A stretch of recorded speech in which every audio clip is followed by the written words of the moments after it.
Ես ընտրել եմ ոչ թե ուժեղ լինելը, ես ընտրել եմ չհանձնվելը, որտեղ ինձ միշտ շրջապատում փաստում են, որ ես ուժեղ չեմ, հավատացեք։ Ես հասկանում եմ, ոչ թե ուժեղ եք, այլ տարբերակ չկա։ Կամ պիտի ապրել առաջ գնալով, կամ պիտի ընկնես անդունդ ու բոլորին հետևիցդ տանես, կամ պիտի կանգնես ոտքերիդ վրա, թափտաս քեզ ու փորձես։ Ես միշտ ասում եմ, ինչքան Աստված ինձ ուժ եւ կյանք հատվել եւ պիտի շնչեմ, ես միջև վերջ պայքարելու եմ, որ հաղթեմ այս կյանքին։ Որտեւ ես կյանքը սիրում եմ շատ եւ իրոք շատ սիրուն է, եթե կարողանանք ճիշտ ապրել, արժևորել։ Երթուղայիններից մեկում չեմ մոռանա, մի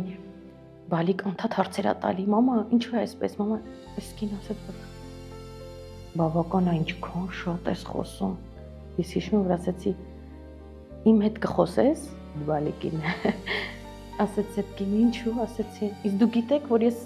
կերազեի, որ իմ բալիկը ինձ այդքան հարցեր տար»։